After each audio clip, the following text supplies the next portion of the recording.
Wanga Merkel. Good evening, ladies and gentlemen. Wadawurrung Tammy, Mopodi Wadawurrung Bagarek. I'm a proud Wadawurrung woman, and it is a great pleasure for me to present here tonight my weaving practice and fire practice for Pecha Kucha, and I thank the Rare Trade Centre and the City of Ballarat for holding space for me to share knowledge and practice culture. Dilema Mundiguruk, Kimba Wadawurrung Ja King Bill. To acknowledge and ground us into the space, I acknowledge my mum, elders, sister and daughter that are here, and all of you. I embrace the spirit of my ancestors, your ancestors, and country walk. Winyawangala. I grew up in Gordon, Nikaripari, place of creation. As a kid, I was always gallivanting around across country on my horse and gained a deep love of cultural landscape and bioculture knowledge, which informs my practice as a weaver, Blak designer and cultural fire practitioner. I have traditional weavers on both sides of my family, Wadawurrung and English.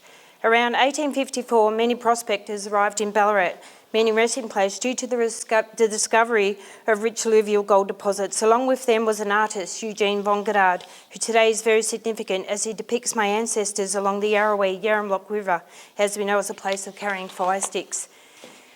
Wimbonda Jard Kinkimbil, Wim meaning fire, right way, fire makes our people and country happy. Gutmalak Nadama Wim. I keep the fire burning in my full-time work as cultural fire practitioner, and I acknowledge country as our mother, our teacher. Through biocultural mapping, ways of knowing and doing, and kinship ties, my work is guided. My fire dream, I was chosen as Jitty by Coolant elders for a firekeeper for Tanzadam ceremony and inherited the right as firekeeper. Our creator's daughter, Katakolak, the Karela, came down the wind and gave our people fire. I aim to restore country and its murup, its spirit, by practising the traditions and law as we are part of country. I am on the journey to reintroduce cultural burning in the way my ancestors did through a self-determined process of reclaiming cultural obligations and inherited right. Country is sacred, and so is the passing of knowledge. As you can see, my teaching my son, which is in the past slide, sorry, having healthy plant materials available at the right time is part of my practice. As I sit on my veranda and look at the glowing red sky behind a Karip, I gain inspiration and listen to the birds singing up country and acknowledge they are my teachers. I introduce language as part of my practice and create baskets from aunties dating back to the 1850s, and although this knowledge was sleeping for generations, my connections have not been forgotten. Binyak Wadawurrung word for basket, bin meanings to separate and shred, and yak meaning to wrap and protect. Technique is very important for knowing when to harvest, the design, functionality and purpose. Growing up, I spent many years fishing with my brother and would always catch eels. I have big love to create bunia binyak, meaning eels, eel baskets. Often nets were tanned in wattle bark to increase the durability while in the water. I exhibited in many shows, and just recently in Craft Victoria in Mumbara, curated by my cousin Kate James. Mumbara is a Wadawurrung word for translating to stick it up your mum, meaning bum.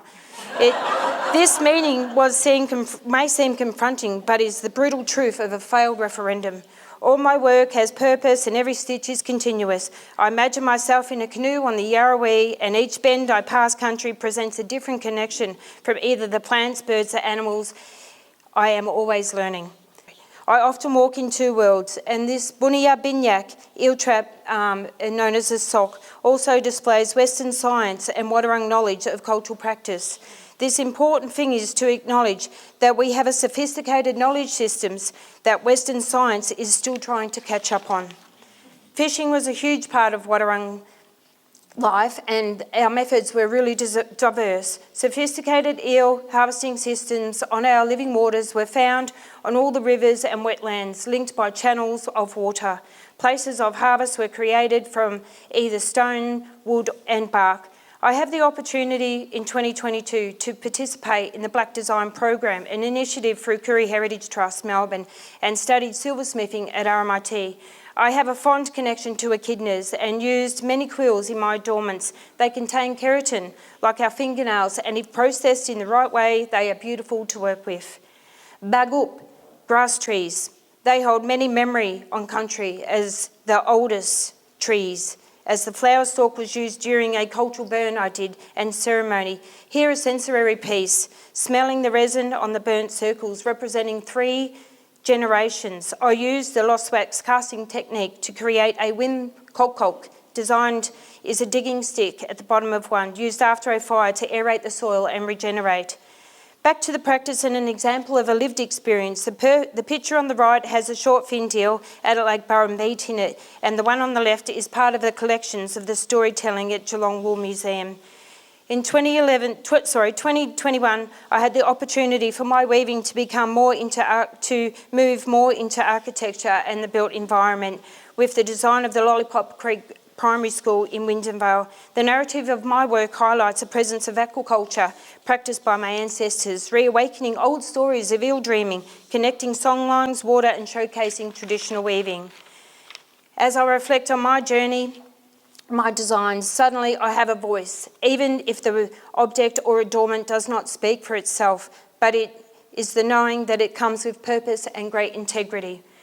I celebrate through ceremony, song, dance, just like the leaves in the gum trees when smoke wafts over them, they dance. I ask that my ICIP, which means Indigenous cultural and intellectual property, is safeguarded and respected with my knowledge sharing tonight. Nyatni, thank you.